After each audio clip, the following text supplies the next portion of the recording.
I'm Logan Crawford, and right now on Spotlight, it's the epic tale of two sisters born on a southern plantation in the 1800s. One is white, the other is black, and the complications and the heartache that follow, you can only imagine. Our next guest, Marvin Blake, has put his imagination to work in this amazing historical novel, simply called Why. We welcome Marvin to Spotlight, thank the folks at Good River Print and Media for helping us put Marvin in the spotlight, and we ask our viewers at home watching on YouTube to please support writers like Marvin by subscribing to our channel. Marvin, thank you so much for joining us here today. My pleasure. Thank you for having me. This is quite a bit of work. It really is an epic tale, as I said. Let's start with the beginning. Why don't you tell the folks at home what your book is about? Okay, well, why is historical fiction? Uh, it's it's the period in U.S. history, I think, which is a very crucial period, which made us what we are now today. It goes from it's in the South, set in the South, and the story begins in 1838, and it goes through and up to 1863. Mm. The two girls, there are two girls born in the antebellum South, obviously antebellum before the Civil War. One girl is white, the other is black. The girls, unbeknownst to them, are sisters. They were born 3 days apart. The father of the white girl is also the owner of the plantation, and he also is the father.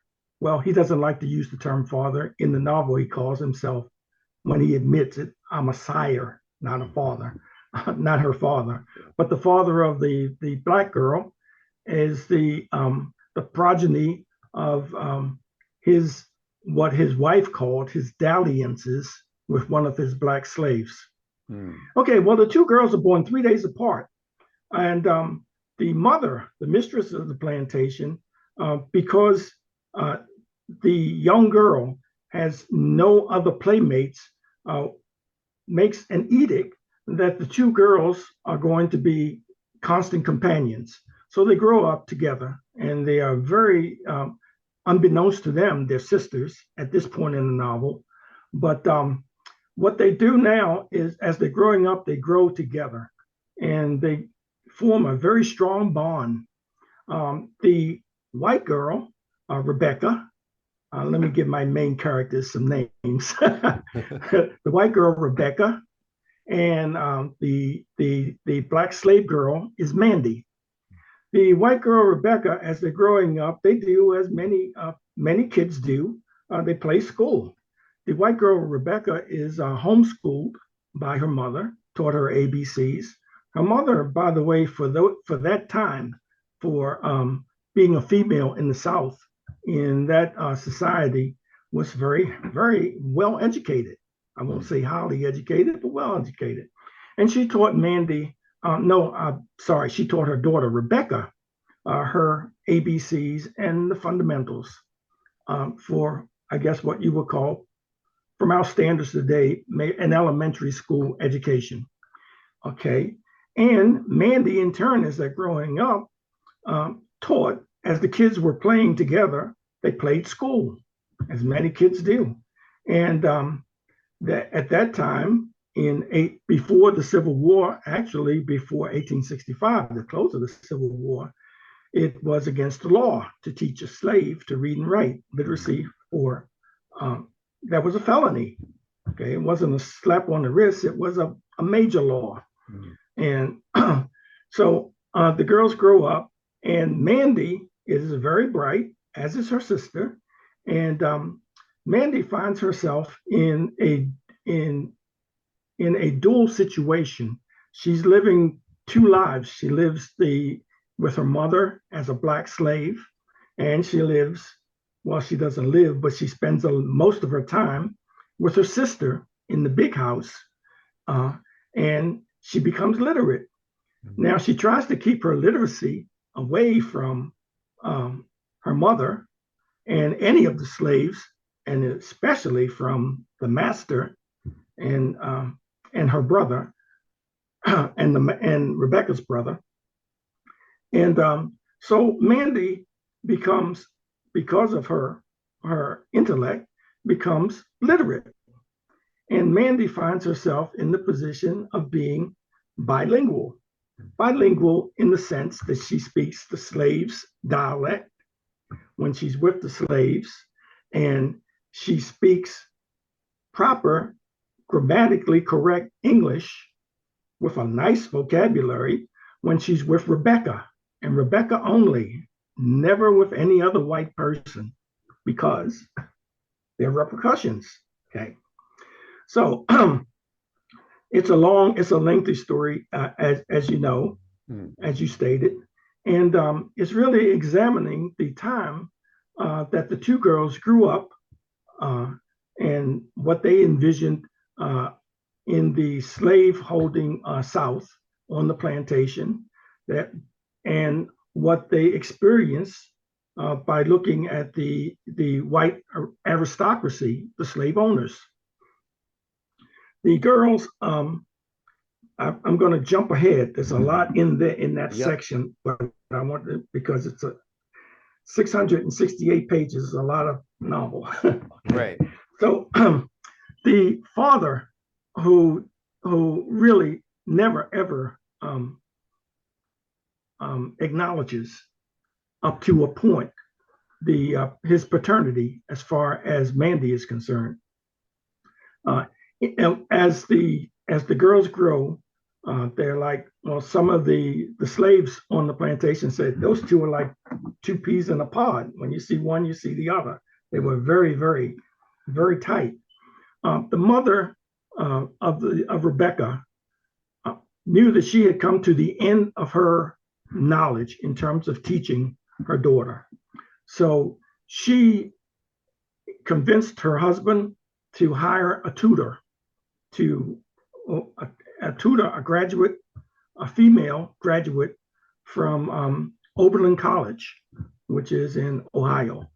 And this young lady is, I'd say, maybe about 7 years older than the girls are. At this point in time, the girls are 12, getting close to teenage. And she comes, and she is so impressed with the knowledge. She finds out that the Black girl is literate because the Black girl is still being taught by her white sister. At that time, they don't know that they're sisters, but everything that the white teacher now teaches her, for instance, English literature, all of the things that her mother couldn't teach her, she teaches to Mandy, her sister. So what happens in a nutshell, I can't get into all the details, right. But the teacher finds out that Mandy can read by accident. And to make a long story short, and it is a long story, but she consents to teach Mandy along with Rebecca. Okay, so as the plot goes now we're getting up to close to 1859. That's the year before the Civil War. And one of the stories, or one of the classics that is taught to Mandy, and the white teacher, by the way, her name is Eleanor Leary, and she's a very important person in this novel and in subsequent novels, which I'll talk about in passing at the end. The white teacher chooses as one of her in her curriculum to teach them English literature, one of Shakespeare's plays, and she picks Othello.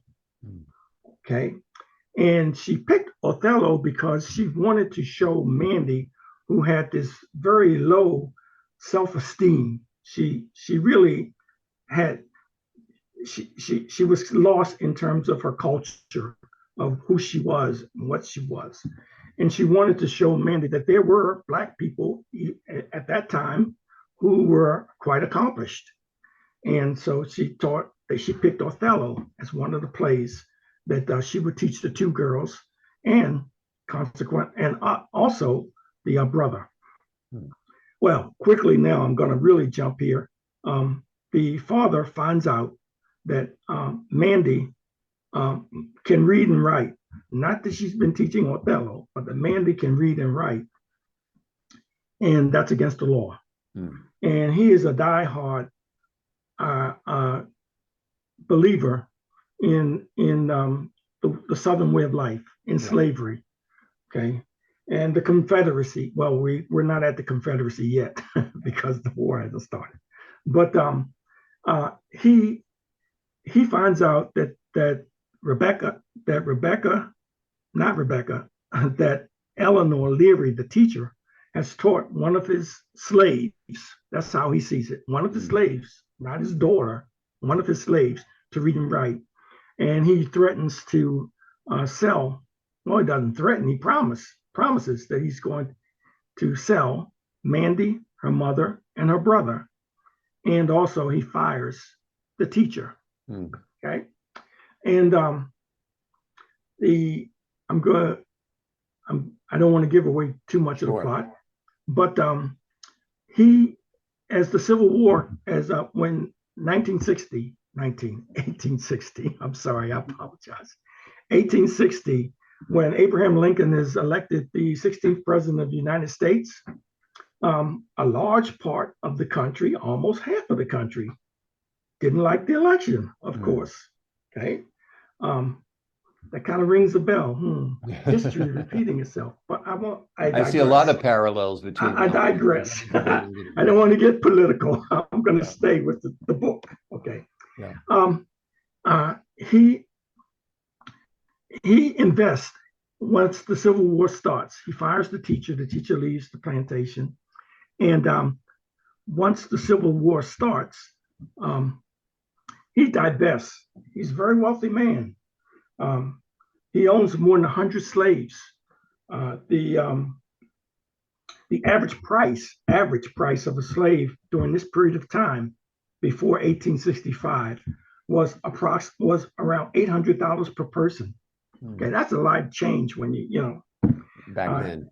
I'm digressing again, but it reminds me, as history repeats itself in my book, apparently. Well, historical fiction. He loses the plantation. Okay. Now, these two girls have seen American society through two cultures. One is the slave owners, the aristocratic plantation owners. The other is the life of the enslaved people. And now they get to see the third, because he loses the plantation and he moves to the West to reestablish his family. There's a lot of story in between this making this move. And when they're moving west, they are attacked by Indians, by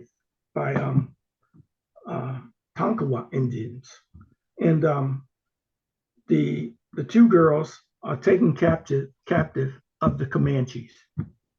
Now, the philosophical thing, not philosophical, psychological thing, is that the tide turns. One girl, Rebecca, has been a pampered white girl, a little princess, if you will. I love Rebecca. I love both of my girls. Okay. But she actually didn't know how to do anything. She was, she had 100 slaves around. She couldn't do anything. Now she's captured as a slave. The two girls are captured as slaves of the Comanche. But being a slave of the Comanche is different from the Southern enslavement of blacks. Right. Southern enslavement of blacks is if you're born a slave, you die a slave. Right. Your progeny dies a slave. Their children, etc. You get the point. But the Comanches, slavery is based on whether or not you can contribute to their society. If you contribute to their society, you are assimilated into the tribe, especially females, for reasons that become obvious when we get into the Plains Wars. That I'm ahead of myself there. But anyway, Rebecca Rebecca can really feels she's now in an environment where she is looked upon as a slave, and she really can't contribute to the society because she does not know how to cook. She can't sew. She can't. Okay, all those things have been done for her all her life. Right. Rebecca, on the other hand, blends right in. Rebecca blends right in. Not Rebecca. I'm sorry. Mandy, yep. the black girl. Yeah. You have to forgive my, No, we're following the story completely. Like you said, it's an epic tale, and to try to tell even an outline of it is a lot. And it's well, Mandy yep. Says to her sister Rebecca at this time, they still don't know that they're sisters. Right. She says, Becky, the only way that we're going to survive is we have got to make ourselves useful. We've got to blend in before we can come up with a plan to escape. I will teach you. When I was young, you taught me. Now it's my turn. I will teach you. I will teach you how to survive. I will teach you all the things you know you need to survive. And and Mandy was true to her word. But one thing that Mandy didn't, as she was assimilating into the tribe, she learned their language. Mandy was a very bright kid. She learned the language. Rebecca didn't learn the language, the Comanche language, but not because she couldn't. She didn't learn the language because she didn't want to learn the language. She did not want to learn these heathens. This was not for her to learn the languages. Well, Mandy, the black girl, was accepted into the Comanche society, and the escape plan sort of fell apart right there because Mandy fell in love with the Comanche warrior. Okay, and I really don't want to give away too much of the plot right now. Yep. However, that's the way I'm going to leave it there to show you what the crux of the book is. It's showing that in the beginning of the book, in one of the front pages, before we even start the story, I have quotes from various well-known people. And one of the quotes that really tells what motivated me to write this book is a quote from Oscar Hammerstein in the 1950s in the United States. He wrote songs, the lyrics of many songs for many Broadway plays, as you know. But this particular play was South Pacific. And the name of the song was You Have to Be Carefully Taught. And he was writing because if you know anything about South Pacific and the viewers, that the plot of South Pacific is U.S. sailors on Polynesian islands, and there's a love triangle between one of the sailors and one of the native Polynesians. And the song, the words of the song I will share with you. And the word says that basically the title tells you what the song is about, but this message in the song is that prejudice is not innate, that we're not born with prejudices, that you actually have to be taught. Okay, so that is what inspired me, one of the inspirations that got me to write the book, because I was born in one of the border states. I was born in Baltimore, Maryland, during in 1942, during the Second World War. And during my life, I have, as a Black kid, growing up in the projects, Black projects, I was one of 8. My mother raised all of us by herself, a single parent, and in a segregated community. Maryland was one of the border states, as you know. Yeah. And Maryland was one of the states which slavery was legal. Okay. And growing up in Baltimore as a kid, we lived in what I would consider, it was called segregated, but as I became an adult, I look back at that as being more like apartheid. We were actually living apart, as opposed. Okay. And this has happened to me when I was maybe about 9 or 10 years old. I had a white friend. There was actually a road that separated the black poor from the white poor. They were just as poor as we were. They were white, okay? Right.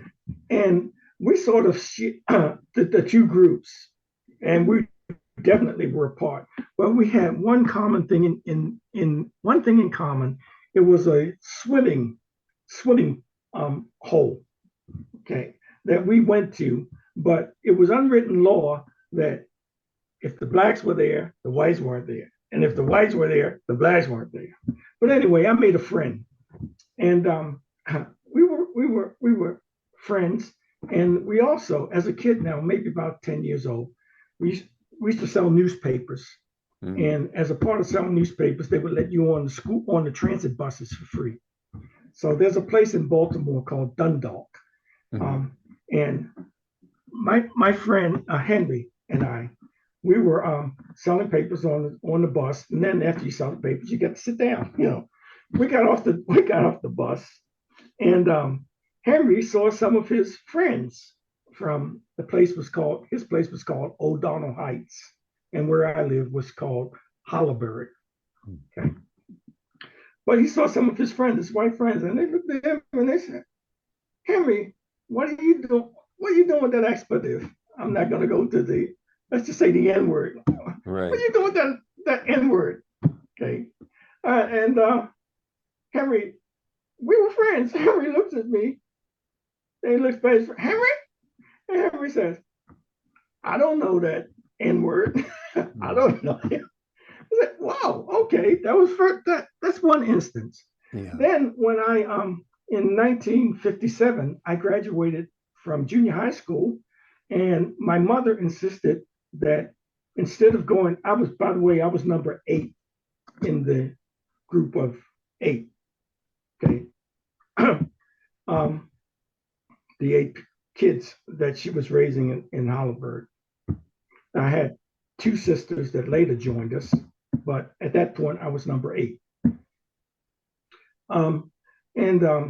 My mother and my English teacher in 1954, that was Brown versus the Board of Education, separate but equal. Okay, which made that practice in public schools unlawful.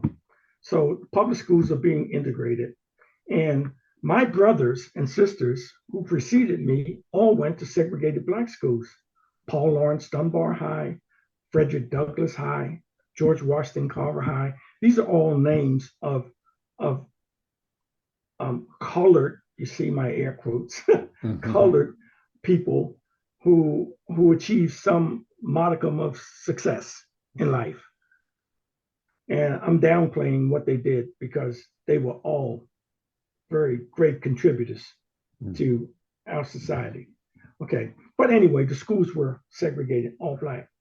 Well, my mother and my English teacher, who I modeled one of my main characters after, Eleanor Leary. My English teacher, by the way, her name was Eleanor also, but I digress a little bit there. But she, along with my mother, from a parent-teachers meeting or whatever, they decided that instead of my going to the segregated black school, because the white kids weren't going to go there, that I should go to a white school. The white school, by the way, paradoxically was Southern High. What a name. Yeah. Okay. But, when I went to high school, this what happened to me in 1957, going to high school. We used to have to get off the bus. There was the black population of the school at that time was about 10%. Okay. 10% black, if that. And we used to have to get off the bus and walk up to the school. Now, when I was at Southern High School, it turned out to be I had one of the best times of my life at Southern High School. The kids were great. You know, I was in the Southern High School a cappella choir, second tenor section leader, I might add. You sound like you still got a good voice. I loved that. We were great, you know, with the kids. However, we had to walk 2 blocks from the bus stop to the school. And the first day of school, I'll never forget it. It was like everyone, well, not everyone, but everyone my age remembers Little Rock and how the little girls had to be walked through that. That happened to me. I'm walking with a friend of mine, Yvonne, and the mothers, the white ladies who were the mothers of the kids that I really got along great with, they were calling us all kinds of names. They spit on Yvonne, you know, while we were walking. But I'm saying that to say this. I'm trying to make a point here. Yeah. That Martin Luther King has a famous saying. He says that the moral universe, the length of the moral universe is long, but it bends toward justice. Mm-hmm. And that was the kids, our generation, from their mothers. And I see that progress being made from a general standpoint as we go. That was another thing that I wanted to cite. Another thing was when I graduated, after I graduated from high school, we really did not have any money to send me to college or anything like that. And the draft was in at that time, and my number was coming up. And people were just talking about that little conflict in Vietnam, you know. Yeah. And so I decided to join the Navy to get ahead of the draft. And I joined the Navy, and in the Navy, aboard ship, my shipmates, things were great. However, when we went to town on Liberty, they would go this way, we would go that way. Yeah. And I would say, why? Right. Title of my book, by the way. Exactly. You want to know where the title of my book came from? Exactly. Why? Right. What? Why? Why is this going on? So that was those were some of the things that motivated me to write this book. Yeah. And the book really, the history in the book is right on. It's accurate history. The history is being told and seen through the eyes of fictional characters that came out of my imagination. And the characters most of the characters in this book are based on people that I knew, that I grew up with, who had similar traits to the fictional characters that I put in the book. Okay. You did a wonderful job on the book. You did a wonderful job telling about the book. You gave a great overview of your life and how it impacted your work, and the disparity of race and how it affected your life. And I think it's quite an epic tale, as I said in the beginning. And I can see why you wrote it. You know, you've lived through an incredible time. You lived prior to 1960.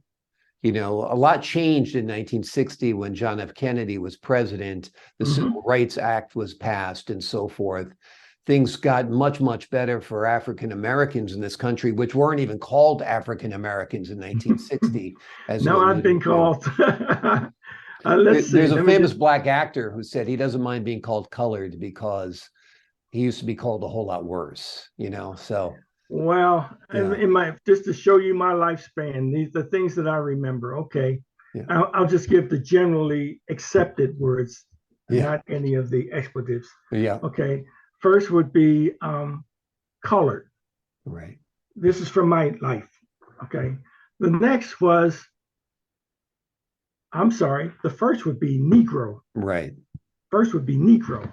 Right. The second, which was meant to be a little more, because Negro comes from the Spanish word that means black, and that was always looked upon as which is silly. Yeah. But anyway, the next one, a more gentler, would be colored. Okay. Then what was that? Maybe around the 1960s, maybe colored. Then in the mid 60s or so came black. Right. That was the Black Pride and all that. By the way, I joined the Navy in 1961. I sort of was in the military during the time when the civil rights movement was going on in the country. Right. So in terms of that, I really did not feel that until I left the service. Okay, I joined in 1961 and was discharged in 1966. Right. Okay, just had to be while the Vietnam War was just getting going. Yeah. Hot. Okay. So anyway, that's pretty much it. Yeah, well, you've done a wonderful job. You have a website for the folks at home who are watching. Yes. It's booksbymarvinblake.com. The name of this book is called Why. It's written by Marvin Blake. It's a tale of two sisters. It's an epic tale that spans decades. One of the sisters is white, one of the sisters is black. You see the disparity of race. You see the horrors of slavery during that time. And it's a wonderful tale written by a man who has led a wonderful life, who has seen a lot of history in the making. Marvin Blake, thank you so much for joining us here today on Spotlight. Thank you, Logan. Before I go, can I make one last statement? Absolutely. That statement, the three societies. I did a lot of research for these books, historical fiction, but most of the research that I did, really research, was for the Plains Indians portion of the book. I really didn't know a lot about that. From my research, I now have so much respect for Comanche women, for the women of the Plains Indians. Okay. Everyone thinks of the Plains Indians, or I did at least when I was growing up, cowboys shoot them up, et cetera, et cetera, as opposed to the role that the women played in that society. And I would feel that I did a disservice if I did not say at this interview that I am really fascinated and in awe with respect for the women of the Plains Indians. Well, I appreciate you saying that. I appreciate your hard work and your research that went into this book. It's 600 plus pages. It's called Why. Check it out on booksbymarvinblake.com. Marvin, thanks again for joining us here today. Thank you, Logan. I really enjoyed the interview. I enjoyed it as well. And to the folks at home, I'm Logan Crawford, thanking you for your time this time. Until next time on Spotlight.